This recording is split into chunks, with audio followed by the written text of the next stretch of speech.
Member for Roxborough Argyle, Assemblyman Watson Duke. Thank you. Yes.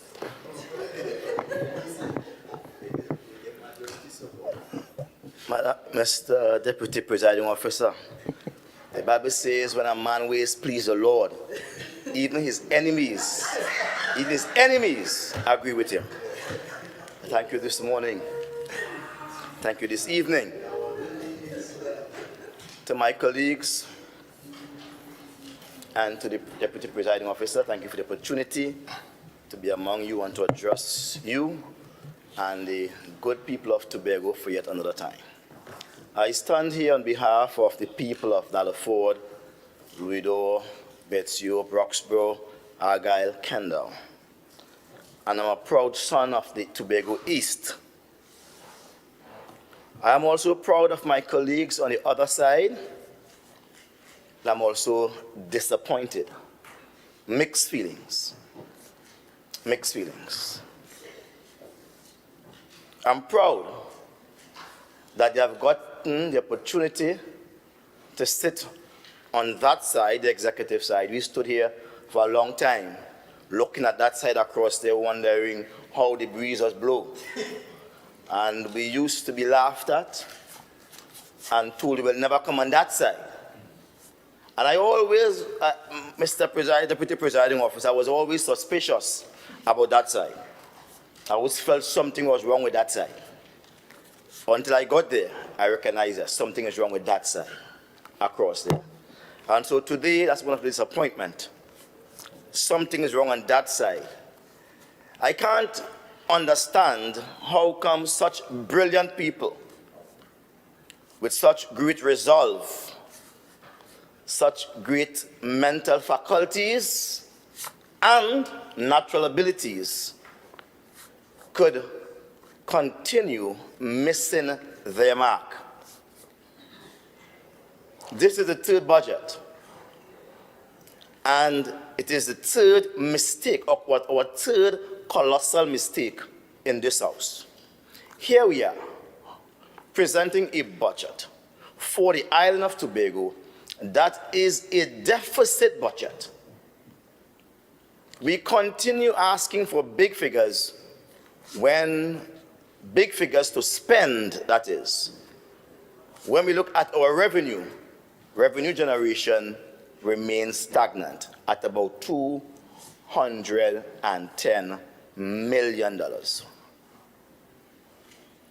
me take a sip on that there. Yeah, that's so bit. I don't drink from it already.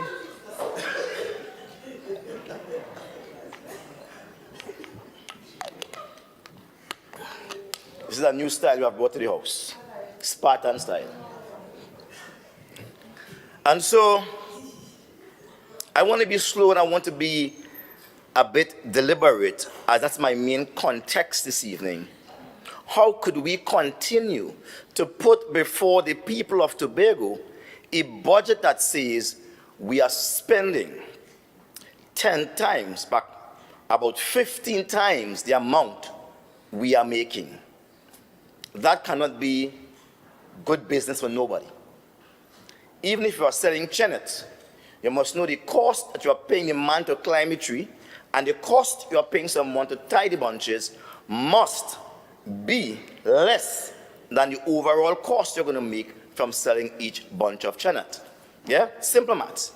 If you are making kumara, you must know the cost for the flour and the ginger and all the little things you're going to put together in it. You have to put the cost, you can ask yourself, what can I sell this at to make a profit? I've seen places like Ansa Macal report $1 billion profit. I've seen the cigarette company report millions of dollars profit, and everybody's reporting profit. Even the man who threw a little fete, a little wet fete or great fete, even they report profit. And could you tell me how much profit did the THA report last year?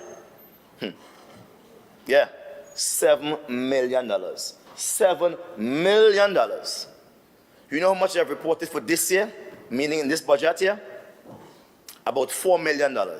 It means that we are making less and less profit but we are asking for more and more money. This is where my problem lies, Mr. Deputy Presiding Officer.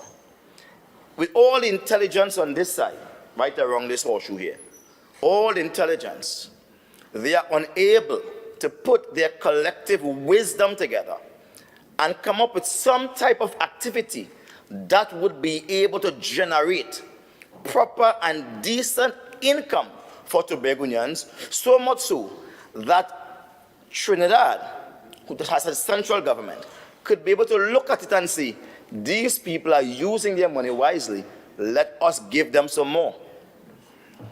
I am totally against asking for more money when you can't spend that which you have.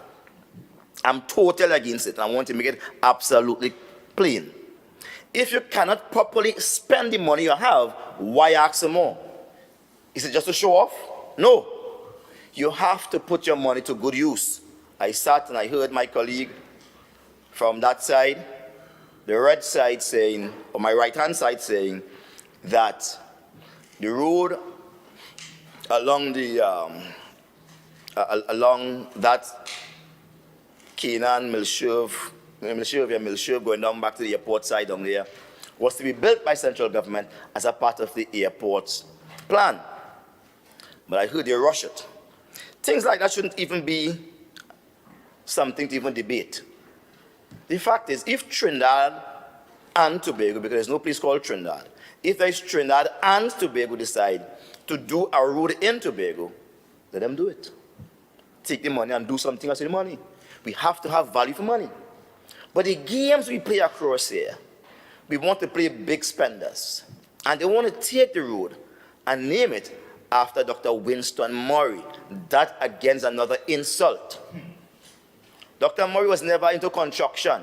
He was an educator. He spent all of his life into education. His children wrote to me and they told me upon his death if they could name the Scarborough Library after him.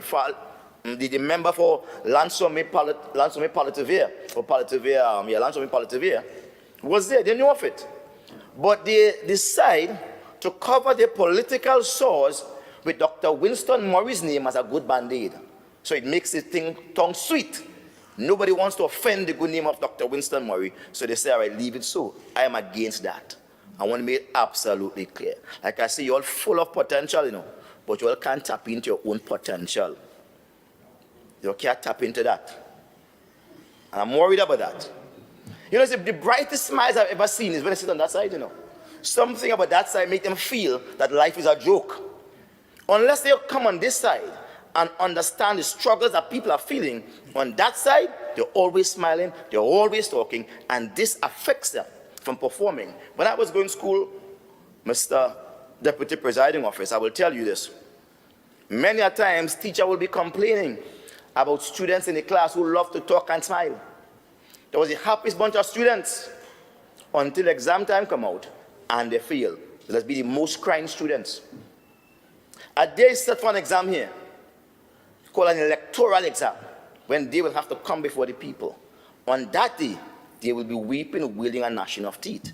Because the electorate will ask the question, why should I renew their votes? Why should I give them another chance?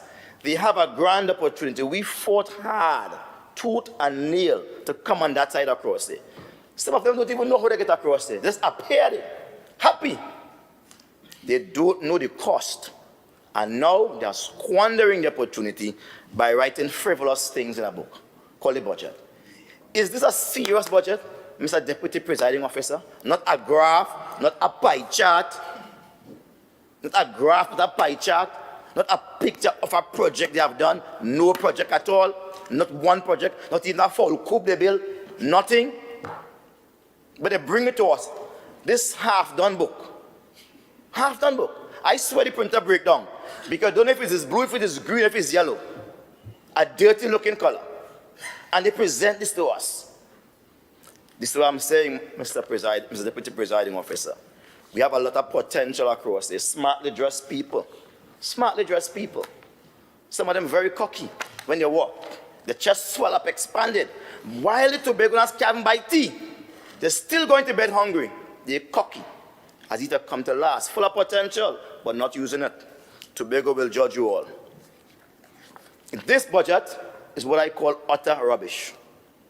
They have not shown any progress at all, Deputy Presiding Officer, as to how to increase the profits of Tobago to make us a more viable island, or more viable ward in the Trinidad and Tobago relationship. Not one idea. But they're guessing. They're guessing. As they say, they're whoopsing. From one ball to the next, just wild, blind shot. Hoping something will connect. I am hoping that they sit down and they think about Tobago properly. How much money did the goat race bring in? How much money? None.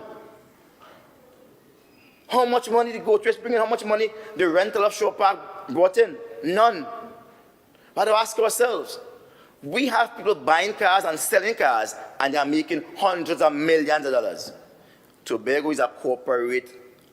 Tobago House of Assembly is a corporate organization, which means that they could go into any business. They could decide, apart from planting, to open a car factory as a cooperative and place it into the hands of the palliative and so many people, or the Bethesda, Legislature people, Golden Lane people, and say, look, you know what I mean, you want to do a car factory here and make a profit off of that. Let Tobago bring in money. In China, they are in control of almost every single thing, but China sees everything as a business. Everything as a business. This is why the economy of China is growing rapidly. The government is involved. In every hotel, every construction, the government is involved, one way or the other. We have our Chief Secretary advertising for Food Systems Bank. Well, I was shocked when I see that. I want to know how much he's been paid, Mr. Deputy Presiding Officer, to advertise for Food Systems Bank, telling Tobagonians go and get a loan there between $700 and $3 million. And I ask myself, what is the profit in that? But you must be qualified. In South Africa, they are practicing positive discrimination, where when people are unable to get loans, the government of the day will come to them and say, look, let me help you with this. What you need, and support them. I would have thought that the Tobago House of Assembly, under my colleagues on that side, would have had maybe a $10 million put down and say, look, this is the stand security for people whose business idea has the potential. And then they will say to you, go to your bank of choice, because they have that negotiating power in Tobago. And we will put this down, but we will help you manage your business. You'll only be able to take over this business when you have made some progress. You have begun to make profit over expenditure. None of that. They are telling you, go buy Food Systems Bank, but make sure you're qualified. What kind of advertisement is that? Since when our Chief Secretary has become a mouthpiece for Food Systems Bank or any bank of this country, they have lost their way. This budget speaks of agriculture, and access road is now, they know we want access road. All the roads that they built, what was the financial returns on those roads for $20 million? What are the returns? They're spending $20 million to build one piece of road to cross two drains in Scarborough. Two drains in Scarborough to cross. $20 million. What are the returns on that road from agriculture, from businesses, or even from people simply going to school and back? What are the returns? Did anybody weigh the value of that? None. No return whatsoever. They built something out in the sea, they put some rocks in the sea, like they had excess rocks up in the quarry, and they want a place to store them. They put it in the sea and they waste some asphalt, as if they had maybe they were paving road a day and excess asphalt remained, and they say, look, let's finish pave out there. They pave out there, it's falling away in the sea, $3 million. What is the financial returns on that? They replaced somebody's steps, somebody have about 6 steps up in King Peter's Bay Road. They still going to put a car road there. Spent $25 million. $25 million replacing 6 steps. 6 steps alone. 6 steps. What is the financial returns on that? What is the financial returns? We ask ourselves those questions. And again, I say my colleagues, they're full of potential. There are a lot of ideas on that side. But they simply do not have the fire in their bosom to convert it into willpower. So ideas without willpower remain dreams. That's all they have on that side, dreams. Dreams. They do not have the fire in their bosom to convert that dream into willpower. And that's the problem Tobago is having with them. Fancy talk, they have it. Fancy clothes, they have it. They have it. But there are no real action behind those thinking. When we look at sports, my good friend is now in sports, and I expect good things to come from that. My good friend across there, from member for Bonaccord, Crown Point. My good friend. Throughout Tobago, there are many of those places where there are lights, and the lights are then blowing. And nobody's replacing them. Nobody at all. And there are some places where people want to play sports, and there are no intention to even put lights there. Years they're asking for lights. Years. Every year, for the last 3 years, sports would have money to do all of those things. Where the money going, I don't know. This year, they say they'll do some lights in my area, which is up at Louis d'Or.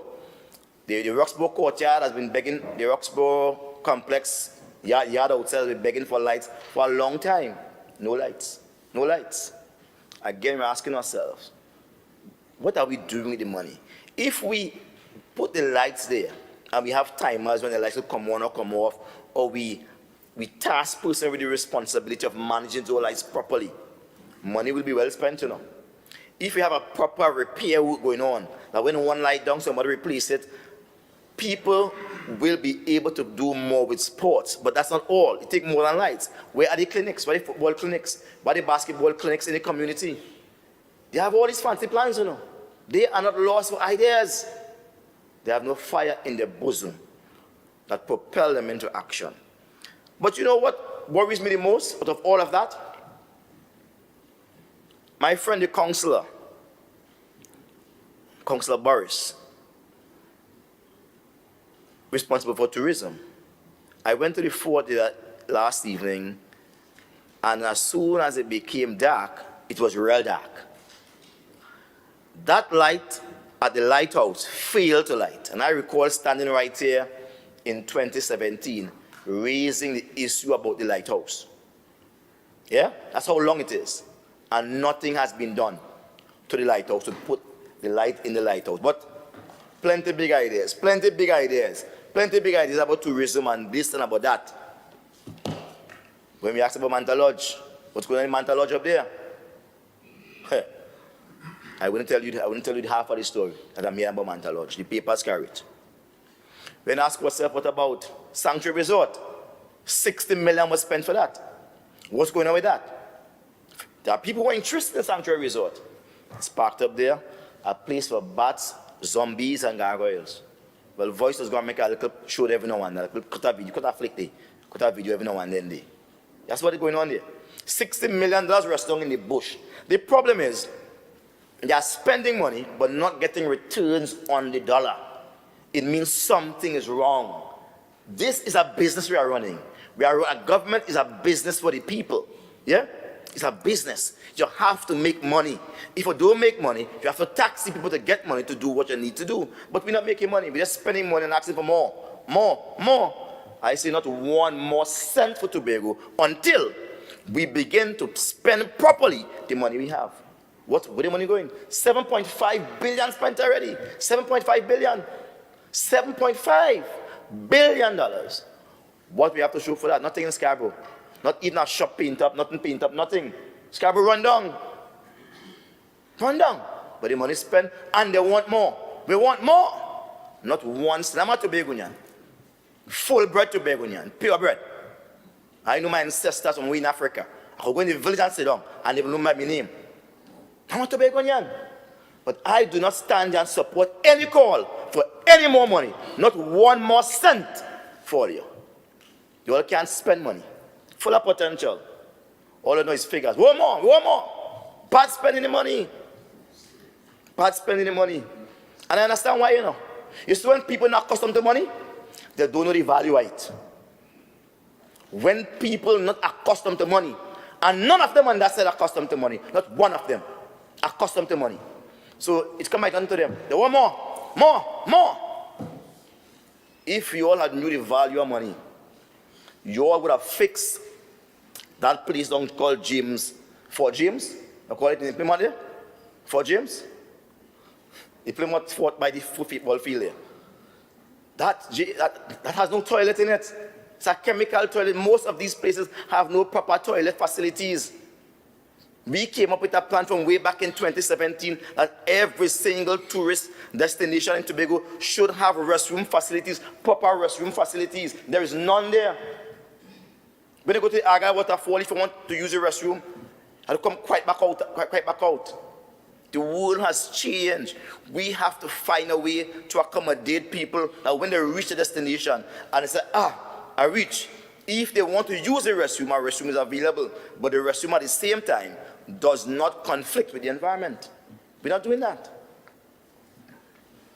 When you look at health, it's the worst. We're in a crisis in health, you know. You have to go and line up to get a mammogram. And when you get a mammogram, you have to wait long to get your results on it. I hear now started speeding up things and that kind of stuff. But that should not be the case. We came up with a plan to convert some of those health centers into wellness centers. Since 2017, we came up with that plan. We have not one single wellness center in Tobago. Cancer is killing more Tobagonians than gunshot. Let me repeat that. Cancer is killing more Tobagonians than gunshot every single month. 2-3 people dying from cancer. Who died from cancer? Died from high blood pressure. That's what's going on. And who high blood pressure and cancer not killing? Sugar killing. How come can't we master these diseases? When our ancestors came from Africa, they never suffer with high blood pressure. They never suffer with sugar. They never suffer with these things. It's a lifestyle. We have to put it into our environment that we beat these diseases by the way we eat, the way we live. We have to change our lifestyle. That has to take place from the health centers. Mr. Deputy Presiding Officer, again I go back to the fact that we have a few more months here. And this will be the last budget money they get in. All right? It's the last budget money they get from this. When they get money here in December, that's the last money they get in. And I know the hand done dribbling for it already. The hand dribbling to touch it, to touch the money. They're touching it. My office in Roxborough is in the most uninhabitable condition, so to speak. And it's under the House of Legislature, Assembly Legislature. And up to now, they cannot even fix my office. No air condition, toilet run down, bats leaking, all kind of things. The gate can't close. Every time you close the gate, it just fall and pin somewhere in the ground. So they leave the gate open perpetually. And that's my office. They had no money to fix that. This house has no money to fix that. So how come we spend $7.5 billion? 7.5. And every time somebody try to close the gate of my office, just pin them to the ground. How come the bats still live in the roof flying around? How come they try to flush the toilet in not flushing? And there's no air condition. How come? And $7.5 billion spent? No, man. Something is wrong. How come in Scarborough, there is no ice factory in Scarborough at the port right there? How come? And $7.5 billion spent, and this is the capital where I'm going to rush and say, I want some piece of fish now. I'm going to get fresh fish now. They must bring their ice inside. The ice plant is not working, and $7.5 billion spent. Something is wrong. But I ask myself, how are we looking after our fishermen in this particular season? As I look at my sister across there, member for Bagatelle, Bacolet. How are they being looked after? They are crying out about the oil in the sea and how it's affecting the ability to fish and even people buying fish, etc. How are you meeting out to them? How much of these fishermen can access loans in ADB? That's where the rubber hits the road, you know. Not all this fancy talk about fancy plans where they can access no money and they put it on paper and people can't read it, they couldn't hear it. We have to let this money reach into the crevices of our society and create a better society. This is Tobago. I believe that Tobago could be better than it is. I also believe my colleagues, if they commit themselves, they can do a better job. But I believe politically, they're in a happy place. Politically, they are planning on the next 20 years in office. So they say that they're going to complete a master plan for 2025 to 2045. That sounds like rubbish, right? You have 3 years. You had no master plan for this 3-year period. But all of a sudden, your 3 years coming, your year you got coming to an end. You now have a big plan for the next 20 years, and you want somebody to give you a vote. That is smart manism. Smart man thing that. Smart man thing. You want next chance again. No, that wasn't good enough. I want next chance. Tobago is not in for that deputy presiding officer. I want to wrap up. I want to wrap up by saying we really need a new finance secretary. My friend, my colleague, member for Lansome Palatuvere, is indeed an English teacher. Don't know maths at all. Don't know figures. You cannot be wanting to ask Trinidad for 8%. Yeah? We now have a maximum cover of 6.9% of the national budget, but you want more than that. You want 8%. But in your ask, in this budget here, you are asking for 5.8%. You don't even want a maximum. You want 5.8%. I think if you want the maximum money, you want the maximum. Go back with the same 6.9%, or ask for 8%. But no, you're asking for 5.8%. That simply says to me that you don't even believe in your own story. You don't even believe that the 8% you're asking for is enough. So you want less than that. In fact, that is too much money for you. You want less, 5.8%. We have to get used to figures, and we have to get used to working for Tobagonians. Tobagonians are outside these walls, and they don't even look at this challenge. They don't even look. Because all the big words inside this budget don't understand anything. What they want to find out is what kind of work we're getting outside. And the work we're getting outside is cutlass work. How's the look is cutlass work? 900 person hired, 10 on, 10 off, cutlass work. You have to work 6 months for 3 months pay. How could that make sense? Put in Tobagonians to work for 6 months, and all they're getting is 3 months pay, a whole month for half-month pay. Something is wrong with that. That is next to slavery. And those people like to wear dashiki, you know. Adita is big freedom fighters. They like to wear dashiki. You swear that they're real freedom fighters.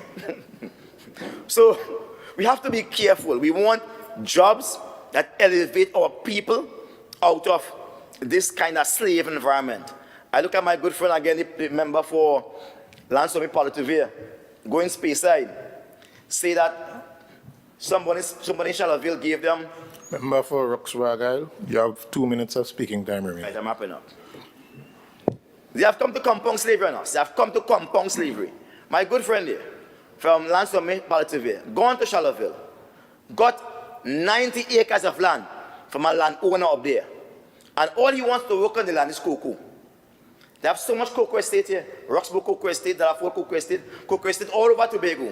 But they're taking somebody private land to work cocoa estate to give Tobagonians work.